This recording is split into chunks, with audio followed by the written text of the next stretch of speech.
अस्सलामुअलैकुम। क्या हाल है बच्चों? आज जो है हम ओ लेवल्स का पेपर जो है वो रिकॉर्ड करने के लिए जा रहे हैं और पेपर जो है मैं आपको दिखाता हूँ। ज़ाहिर है, जब हमने पेपर वन पेपर टू कर लिया था नवंबर 2020 का, और अब इंशाल्लाह मई जून 2020 का पेपर करेंगे ओ लेवल अकाउंट्स का पेपर वन एमसीक्यूज का। ठीक है, मैं आपको पेपर दिखाने जा रहा हूँ। ये रहा पेपर हमारा। ठीक है, जून 2020 पेपर 12, और ये आपका जो है एमसीक्यूज यहाँ पे शुरू होगा। ठीक है, अच्छा अब इसके साथ टूल्स भी डालते हैं ताकि हम जो है इसको इसके अंदर जो है काम कर सकें। ठीक है, अच्छा which are the examples of bookkeeping, पहला सवाल हमारा। अच्छा इसमें देखिए सीधी बात है कि मैं आपको डायरेक्ट बता देता हूँ कि ये जो है ना बुक कीपिंग में नहीं आता, प्रोड्यूसिंग इनकम स्टेटमेंट। इसका मतलब ये हुआ कि 1, 2 और 4 सही है, बी ऑप्शन आंसर हो जाएगा। बुक कीपिंग में सिर्फ किताबों में लिखने के लिए आता। ठीक, अच्छा उसके बाद क्वेश्चन नंबर 2 में हम आए थे, how does a trader use the information provided by the financial statement? अच्छा भाई सीधी बात है, बहुत सिंपल, आसान सा आंसर है, to compare the business performance over number of years. बाकी तो सब जो है वो दे आर पार्ट, लेकिन असल जो मकसद होता है वो ये।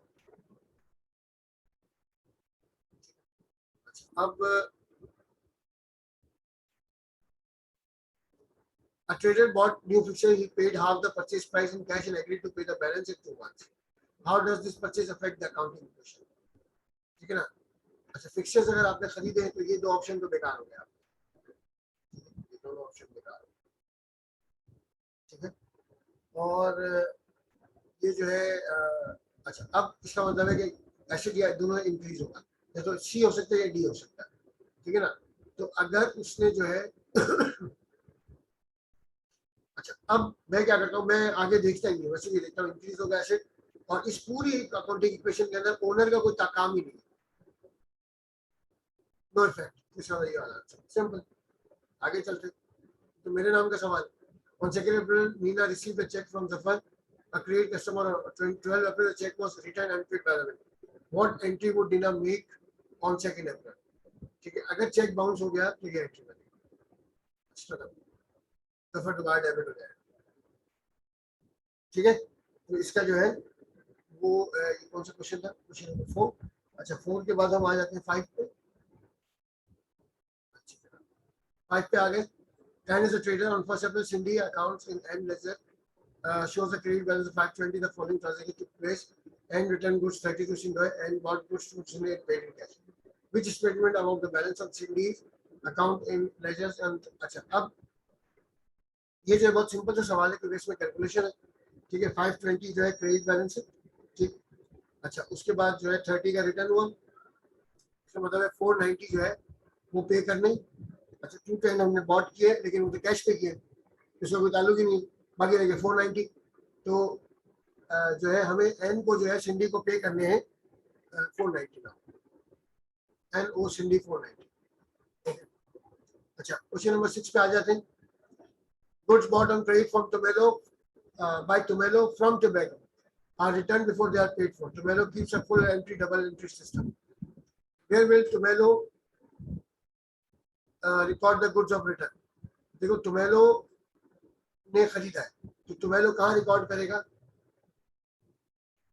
जनरल लेजर और परचेज लेजर। ठीक, सीधी बात, इसमें कोई ऐसा प्रॉब्लम ही नहीं। अच्छा चला, Dave supplies good to Peter on credit on 1st April. Peter owed Dave forwarded Dave sent or received the following documents. अच्छा क्लोजिंग बैलेंस स्टेटमेंट अकाउंट हमें बना। ठीक, 440। अच्छा ये जो है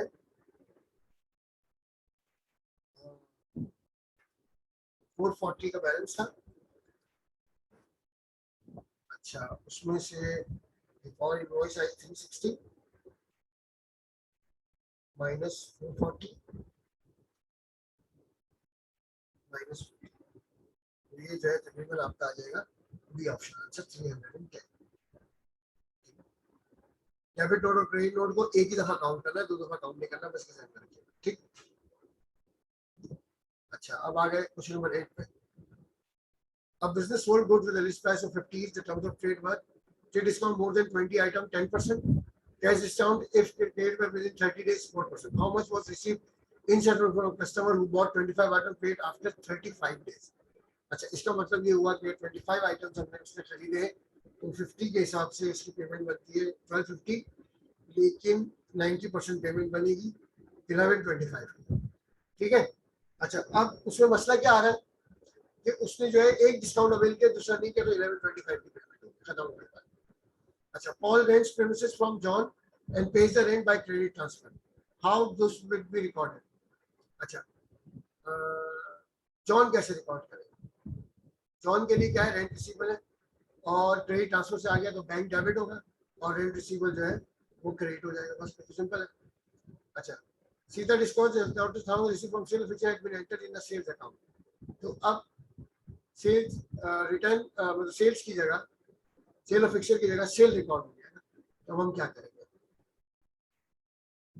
ठीक है, सेल्स को जो है वो डेबिट कर देंगे और डिस्पोजल ऑफ फिक्चर्स को जो है वो क्रेडिट कर देंगे। ठीक, ये करेक्ट। अच्छा, आगे चलते हैं। 11. The totals of a trial balance did not agree 200 was debit to suspense account on check deposit was found that two errors had been made. Sales invoice had been recorded in the sales journal 770, the sales journal had been totaled incorrectly. What was the error made in totaling the sales journal? ठीक है। अच्छा, अब ये जो है इसके अंदर जो है कि दो इनवॉइस, ठीक है, एक 770 का 700 की सेल है जो कि 770 रिकॉर्ड हो गया। ठीक है, तो सेल जर्नल में जो है वो का टोटल गलत हो गया। अच्छा, चूंकि 200 रुपए का एरर आ रहा था, इसका मतलब है कि ये जो 200 का एरर है ये इसी से जो है आपका ट्रायल बैलेंस टेलीकास्ट नहीं हुआ और मतलब टेली नहीं हुआ होगा, तो ये ओवरकास्ट हो गया है।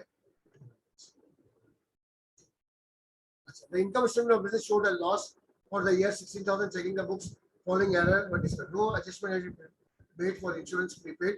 Prepaid insurance जो है एक्सपेंस को कम करता है तो प्रॉफिट को बढ़ा देगा। No entry had been made for bank charges 620. Bank charges जो है वो बेसिकली इनकम को कम कर देगा। तो क्या करेंगे, 16,000 प्लस 480 माइनस 620, तो आंसर आ जाएगा 15,860। और जो है बी ऑप्शन जो है वो इंश्योरेंस प्रीपेड जो है आपका हो गया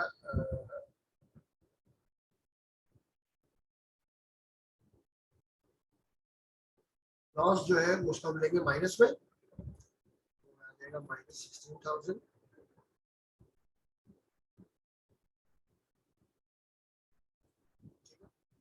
और प्लस जो ये 480 इसको इंक्रीज कर देगा और 620 जो है इसको डिक्रीज कर देगा प्रॉफिट को 16,140 आपका आंसर। इसलिए आंसर जो है आपका नेगेटिव आएगा, net loss.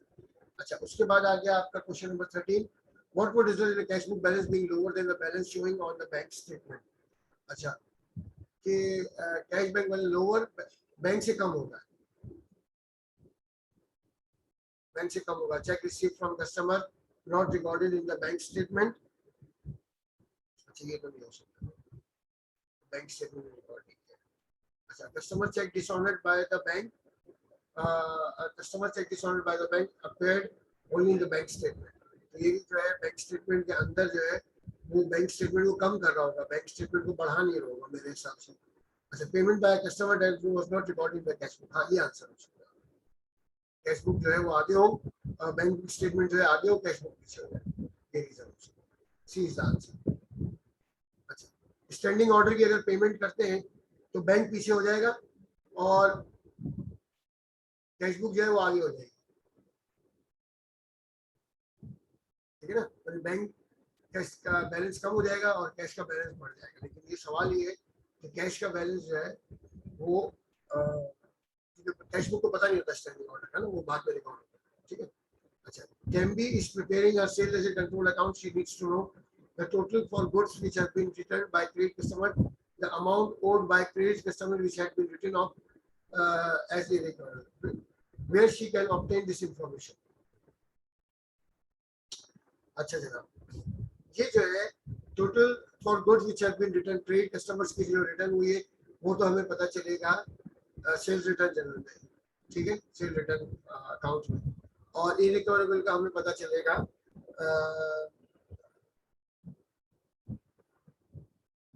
Amount the total for goods which have been return by credit customer, ये हमें पता, सॉरी, ये हमें जो है वो पता चलेगा कि टोटल गुड्स फॉर रिटर्न में क्रेडिट कस्टमर, ये हमें पता चलेगा सेल्स रिटर्न जनरल से, ठीक है। सेल्स रिटर्न जनरल से पता चलेगा ना कि भाई हमें टोटल कितना हुआ पता चला है। इसका मतलब है कि बाकी ये ऑप्शन डी खुद ब खुद सही हो जाएगा, आगे कोई टेंशन की जरूरत। आगे चलते हैं। The following payments were made when a new machine was purchased. Cost of machine, charge for delivering, insurance of the machine, wages of employees selling the machine.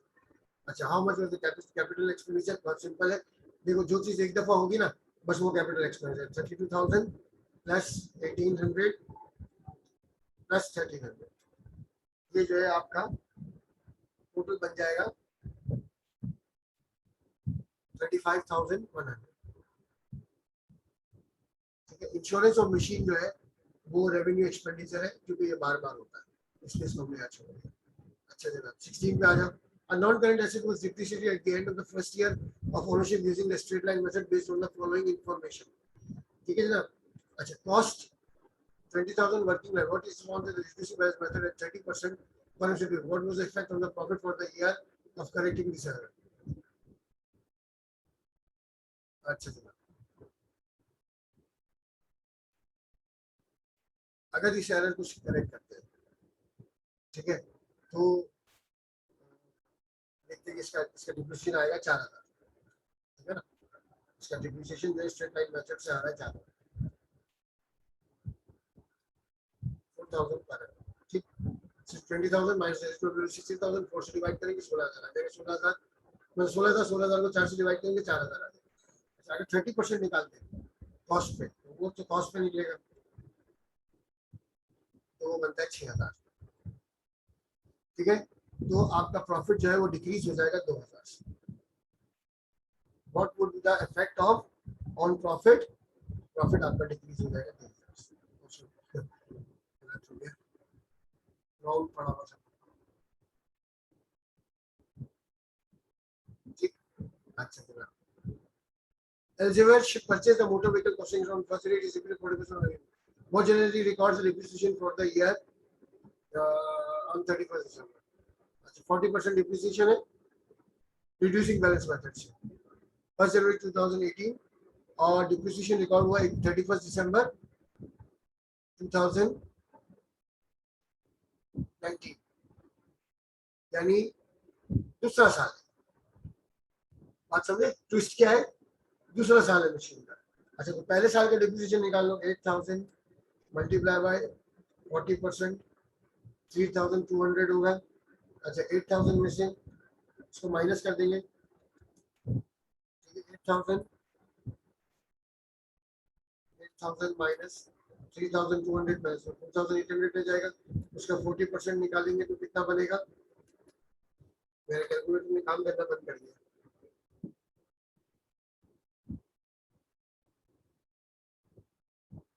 एक मिनट में सर कैलकुलेटर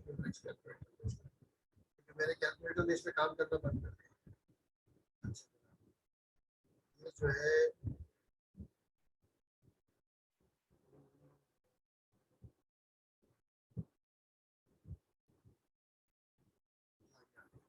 अच्छा, ये जो है दूसरे साल का, क्योंकि 19 का ट्विस्ट है कि 18 का फिर 19 का पूछा है। तो एंट्री तो बहुत सिंपल है, ये वाली एंट्री इसकी कि इनकम स्टेटमेंट डेबिट होगा, प्रोविजन क्रेडिट होगा, लेकिन 3,200 नहीं होगा पहले साल का। कितना बनेगा? 8,000 मल्टीप्लाई बाय 40%, ये पहले साल का आ गया 3,200। दूसरे साल का कैसे निकलेगा? 8,000 माइनस 3,200, 4,800 का 40%, 19,020, तो ये वाला ऑप्शन आंसर। जनवरी का इसमें ट्विस्ट क्या है? अच्छा, अब आ जाते हैं 18 पे, ठीक है। 18 पे आ गए, क्या है भाई?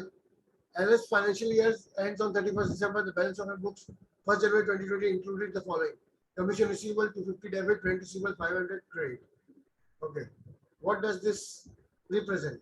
Commission receivable 250 debit है तो एसेट होगा, यानी ये इनकम आउटस्टैंडिंग, और रेंट रिसीवेबल जो है 500 अगर आपका क्रेडिट होता है तो इसका मतलब ये होता है कि आपकी जो है इनकम जो है वो प्रीपेड, यानी आपकी इनकम जो rent receivable is income, income अगर आपकी क्रेडिट बैलेंस में आ रही है तो इसका मतलब है कि somebody has paid you in advance, तो वो यहाँ पर आएगा ये ऑप्शन। ठीक, आगे चलते हैं। Annual rental income due from Kumar at the start of the year. Kumar had paid prepaid rent 900. At the end of the year, he had 2 months rent owed. How much? देखो मैंने तुमको ऐसे formula बताया था, सब formula याद रखना कि कोई भी तरीकेकार हो, देखो rental income, annual rental income due from Kumar tenant, ठीक है, इनकम जो है वो आपकी है 3600 साल की, ठीक है। अच्छा, प्रीपेड जो है वो आपका प्रीपेड स्टार्ट जो है वो आपका ऐड हो जाएगा, और अक्रूड एंड जो है वो आपका लेस हो जाएगा, तो वो अक्रूड एंड आपका कितना बनता है? अक्रूड एंड आपका बनता है 2 महीने का, तो 3600 अगर 12 का है तो 600 रुपए, ये आएगा ना।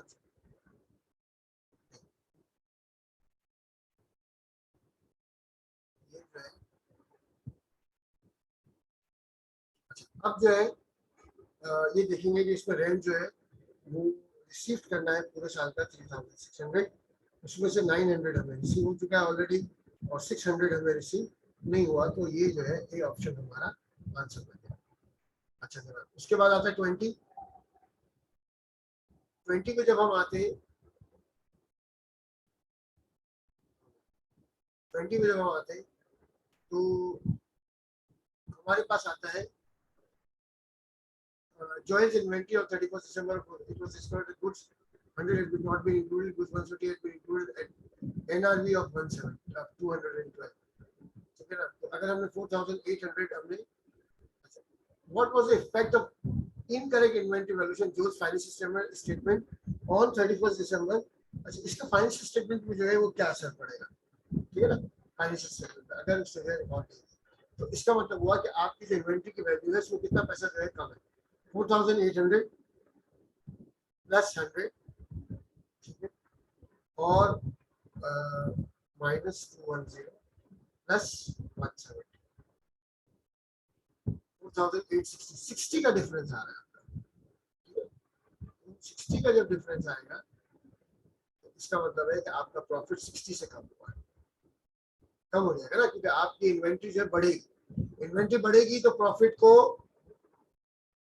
इन्वेंट्री बढ़ेगी, क्लोजिंग इन्वेंट्री जब बढ़ेगी आपकी तो वो प्रॉफिट को बढ़ा देगी, तो इस वक्त आपका प्रॉफिट जो है ये 60 से, बस मैंने कुछ नहीं देखा, मैंने यहाँ आना, बस मैंने और कुछ भी नहीं देखा, क्योंकि देखो ओवर स्टेटेड 60 से तो नहीं हो सकता, अंडर स्टेटेड ही होगा, कुछ चीजों को देखने की जरूरत नहीं होगी आंसर, ठीक है ना। ये जो था क्वेश्चन नंबर 20। उसके बाद आगे 21 पे जब आते हैं, तो owner of business took goods for his own use but forgot to make an entry in the account, what was the effect of this, ठीक है, वो एंट्री नहीं है, तो ये जो एरर है, उन्होंने गुड्स दिया लेकिन रिकॉर्ड नहीं किया, तो आपका जो प्रॉफिट है वो ओवरस्टेट हो जाएगा, इसलिए कि आपकी परचेसेस जो है वो ज्यादा आ रही है, परचेसेस में से goods taken up by owner use जो है वो माइनस करते हैं, आपने माइनस किया मतलब परचेसेस जो है आपका वो ओवरस्टेट हो गया, परचेसेस ओवरस्टेट होगा, कॉस्ट बढ़ जाएगी, कॉस्ट बढ़ जाएगी तो प्रॉफिट आपका अंडरस्टेट हो जाएगा, है ना, यही हुआ होगा ना। अच्छा, और अब ये दो ऑप्शन आंसर है, ये दो तो बेकार हो गए ऑप्शन, क्योंकि ओवरस्टेट का तो प्रॉब्लम नहीं है, ये प्रॉब्लम है अंडरस्टेट का, तो ये दो ऑप्शन आंसर नहीं हो सकते, ये ऑप्शन सी या डी में से। अच्छा, कैपिटल एम्प्लॉय, इससे क्या असर पड़ेगा ड्राइंग्स का, तो अगर इससे कोई एंट्री नहीं बनाई है, ठीक है ना, तो ये है error not affecting trial balance, अगर इसमें कोई भी एंट्री नहीं है तो एरर ऑफ ओमिशन है, बेसिकली एरर ऑफ ओमिशन है, क्योंकि ये बेसिकली जो है परचेसिस को भी इफेक्ट नहीं कर रहा, ड्राइंग्स को भी इफेक्ट नहीं कर रहा, तो इसका जो है जो कैपिटल एम्प्लॉयड पर जो असर है वो नो इफेक्ट आएगा। तो क्वेश्चन नंबर 20 आंसर जो है इसका सी ऑप्शन होना चाहिए। ठीक है, क्वेश्चन नंबर 22 में हम आ जाते हैं। Resident Sunil formed a partnership but did not prepare partnership agreement. अच्छा, कैपिटल इंट्रोड्यूस है during the year 30% drawings 5000 share of 150. We decided to draw up a partnership agreement for future. Which item would be most beneficial to Rajesh in 2020? अच्छी तरह अब इन्होंने 2092 capital बनाया था। Drawings जो है दोनों की ज्यादा है, शेयर ऑफ 150 है, कैपिटल इसका ज्यादा है। ठीक है ना, तो कैपिटल जो है एक का ज्यादा है और एक का जो है कैपिटल कम है। तो ये जो है कैपिटल ज्यादा होना रजत के फेवर में जाएगा। बस इसको कोई सोचने की जरूरत है। आगे चलते हैं। चल रही है पार्टनरशिप अच्छा चल रही है। ड्राइंग से share of opening account 20,000 closing balance current account. Current account जो है 28,200 कैरी का। ठीक है, अच्छा तो उसको जो है कितनी सैलरी मिली है देख लेते हैं।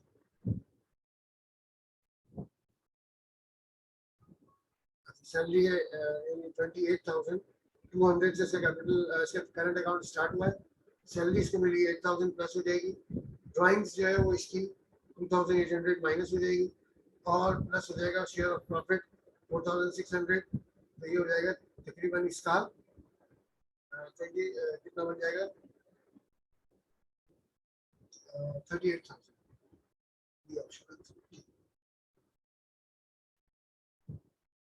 24 balance statement of position of X limited on 31st December 2018 कैसे भाई?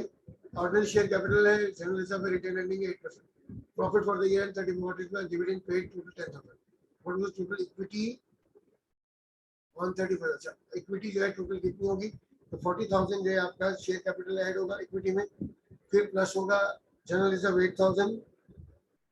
अच्छा जनाब, ये जो है 8,000 ये हो गया और रिटेन अर्निंग्स आपकी हो जाएंगी 65,000। ठीक है, तो टोटल इक्विटी जो है आपकी इन तीन चीजों से मिलकर बनती है। आप समझ रहे बात? Ordinary share capital, general reserves, retain earnings. ठीक है, और कोई चीज उसमें रहेगी? ये प्रॉफिट रहेगा ना 32,000 जो इसमें से माइनस करेंगे, डिविडेंड निकालेंगे अगर प्रॉफिट में से 32,000 तो ये प्रॉफिट इसके अंदर रिटेन अर्निंग में ऐड हो जाएगा। तो ये आपका आंसर आ जाएगा 1,45,000। ठीक है, प्रॉफिट जो है 32,000 ले रहा है डिविडेंड निकालने के बाद। वो which is a feature of debentures, long term liability of a company. उसमें सोचने की कोई जरूरत ही नहीं। क्या सोचेंगे आप इसको बैठ कि लॉन्ग टर्म लायबिलिटी क्या है? अच्छा, प्राइम कॉस्ट कौन सी? Carriage inward, carriage outward, factory rent, factory से कैरेज इनवर्ट, ये प्राइम कॉस्ट मटेरियल्स में ऐड होती है।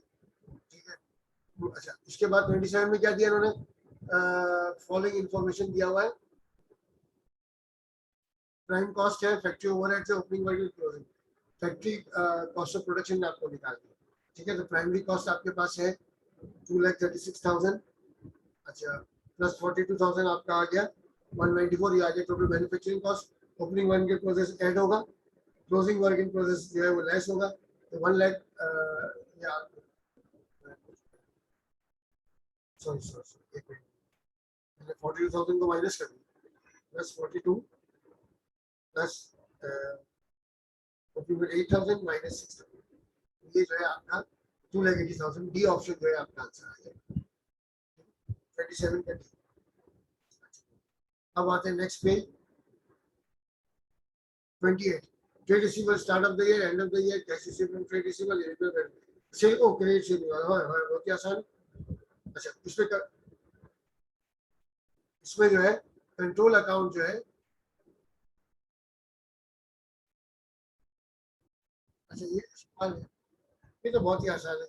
इसमें क्या करना है आपने, जो क्लोजिंग बैलेंस है 8,500 से प्लस करना है, 34,700 को प्लस किया।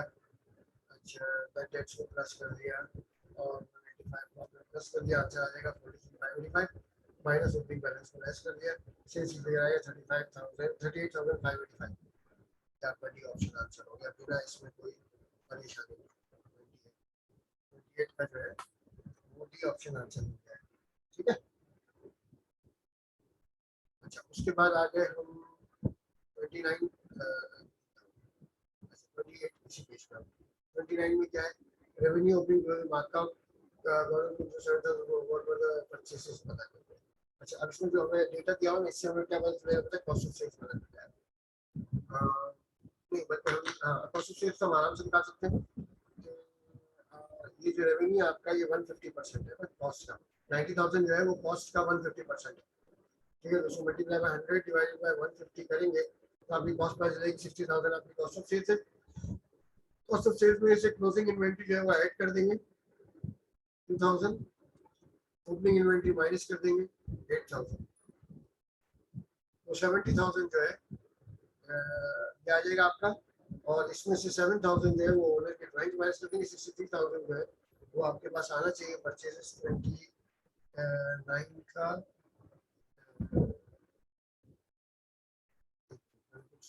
90,000 multiply by 100 divided by 150, 60,000। Opening inventory जो है cost of sale plus closing inventory minus opening inventory plus 61,000। अच्छा so below liquid acid flows higher on 1st January 2008 was 31st December 2008, what could have caused this? Inventory नहीं हो सकता, inventory नहीं हो सकता। ठीक है, इन्वेंटरी से जो है आपका कभी भी जो है इन्वेंटरी अगर आपका इन्वेंटरी नहीं होता ऐसी केस में पहले देखो बी ऑप्शन आंसर नहीं हो सकता, क्विक रेशियो का इन्वेंटरी से बता दो ये बात तो खत्म। अच्छा बैंक ओवरड्राफ्ट अगर कम होता है आपका तो बैंक ओवरड्राफ्ट जितना कम होगा उतना ही आपका जो है एसेट भी कम हो जाएगा, ये भी नहीं हो सकता। अदर पेबल्स अगर डिक्रीज होंगे तो एसेट्स भी डिक्रीज होंगे तो ये बी रेशियो को इफेक्ट नहीं करेगा। ट्रेड रिसीवेबल अगर आपके कम हो जाएंगे तो फिर जो है आपका लिक्विड रेशियो जो है वो बढ़ जाएगा, ये जो है आंसर डी होना चाहिए। ट्रेड रिसीवेबल डिक्रीज हो जाएंगे तो आपका जो है लिक्विड रेशियो जो है कम हो जाएगा। एंडिंग जो है वो कम हो जाएगा और ओपनिंग जो है आएगा। अच्छा इसके बाद चलते हैं आगे 31 प्रॉफिट मार्जिन। अच्छा ईयर 1 प्रॉफिट आपका 15%, कैपिटल एम्प्लॉयड रिटर्न है 9%, ईयर 2 में प्रॉफिट है 20% और रिटर्न ऑन कैपिटल एम्प्लॉयड है। अच्छा प्रॉफिट तो इंक्रीज हुआ है, ठीक है ईयर 1 में और ईयर 2 में से प्रॉफिट इंक्रीज हुआ है, लेकिन रिटर्न ऑन कैपिटल एम्प्लॉयड जो है वो आपका कम हो गया। रिटर्न ऑन कैपिटल एम्प्लॉयड अगर आपका कम हो गया तो उसकी रीजन क्या होनी चाहिए, होगी profit for the year is increase and the capital है, प्रॉफिट भी बढ़ा होगा और कैपिटल भी बढ़ा होगा तो आपका जो रेशियो है यानी जो नीचे डिनोमिनेटर है वो आपका छोटा हो जाएगा तो आपका रिटर्न ऑन कैपिटल एम्प्लॉयड जो है वो कम हो जाएगा प्रॉफिट बढ़ने के बावजूद। रिटर्न ऑन कैपिटल एम्प्लॉयड अगर कैपिटल एम्प्लॉयड सेम है, कैपिटल सेम है, कैपिटल एम्प्लॉयड सेम रहता तो फिर ये जो है return on capital employed same आना चाहिए, लेकिन प्रॉफिट के साथ वो कम हो गया, इसका मतलब है कि नीचे मजीद कैपिटल इंट्रोड्यूस हुआ। ये क्या हुआ,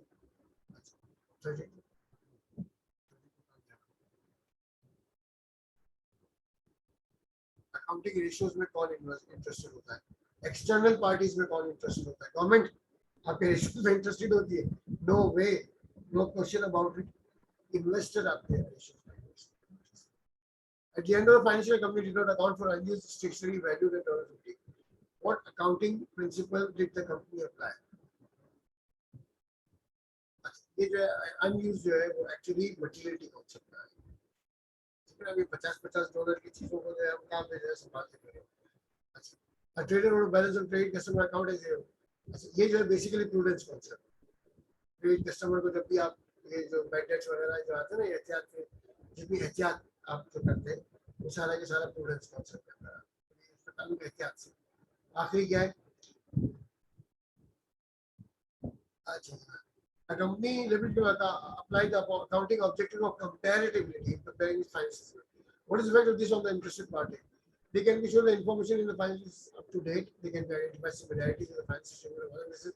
They can understand the financial statement easily. They can use the financial statements in decision making. अच्छा, अब comparability जो है वो basically similarities क्या होती है अदर बिजनेस के साथ वो देखी जाती है, ठीक है? डिसीजन मेकिंग क्या करती है इसमें? स्टेटमेंट के समझने का कोई ताल्लुक ही नहीं, ठीक है ना?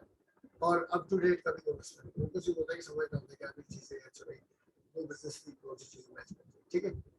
तो आज के लिए इतना काफी, कल इंशाल्लाह हम नए लेक्चर के साथ हाजिर होंगे, ठीक है? अपना बहुत ख्याल रखिएगा।